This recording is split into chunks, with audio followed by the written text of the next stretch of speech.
They say men and women can just be around each other. But history, biology, and real life say otherwise. Does proximity actually breed attraction and eventually sex? This is something that we must deal with. Most affairs, hear me, don't start with intention, they start with proximity. So the question that need to be answered, can men and women really be close without it turning sexual? For that reason, I'm doing a reaction to Corey Holcomb show, the 5150 show. And in this part of the segment, they are talking about Michigan Coach Moore, and the situation that he had with him in his, and I quote, side piece. But I'm going to play it and we're going to react to it. Fair use, fair use. Well, you know what happened? This is something that They let him go. Michigan State coach. No, I'm saying, do you know what happened to the Michigan State coach who happened to be black? Same thing. Same thing, huh? You can't legislate where a dick is gonna go.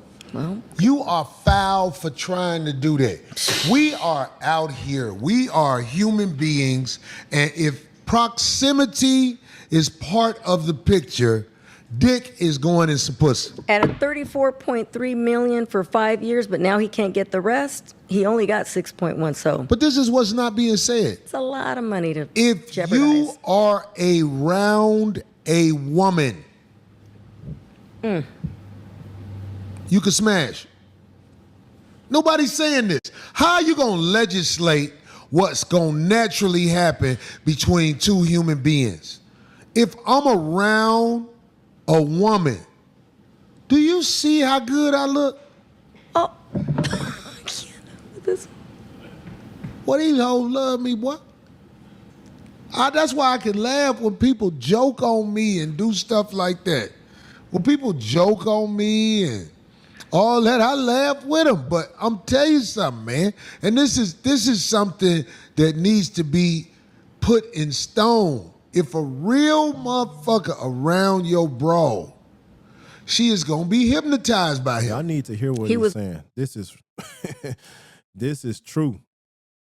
If you're masculine, you're moving in your purpose, you got a destiny, and you're around a woman, more than likely she's going to be attractive to you. And depending on how strong you are, you're going to be attracted to her.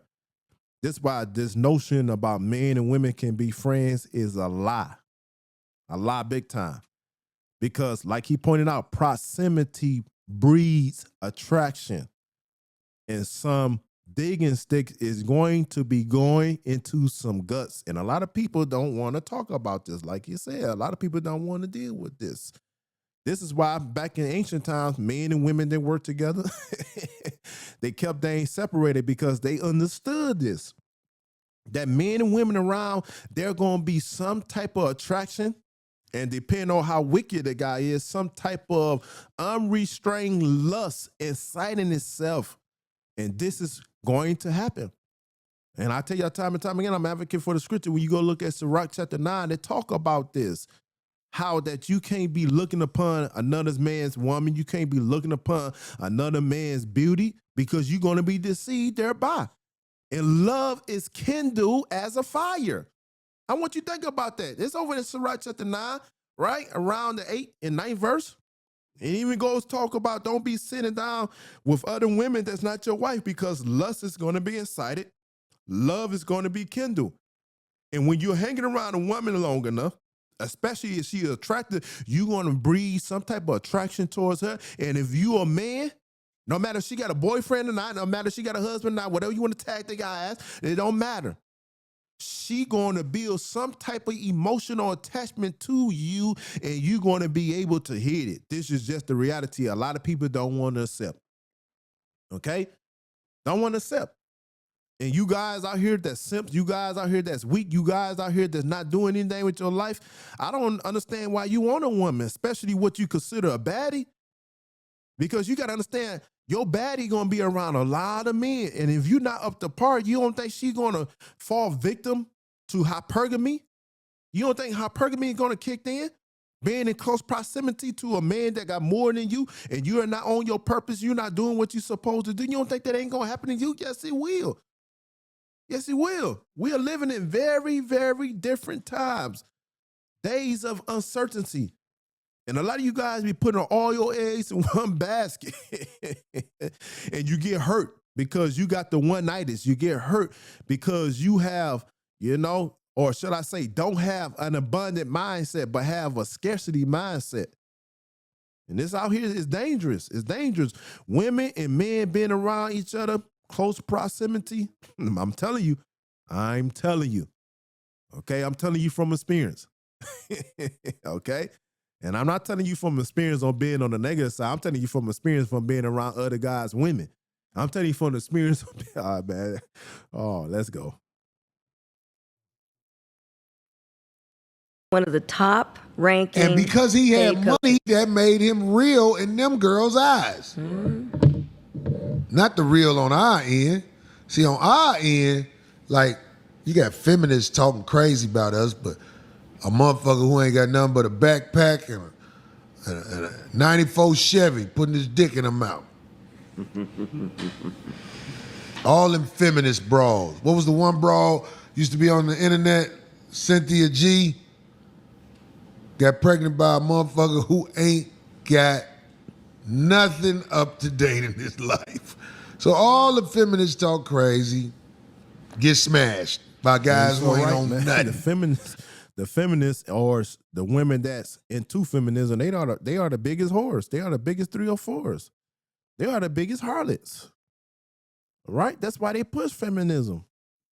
Feminism is another wave of being liberal or free-spirited. And I said that before.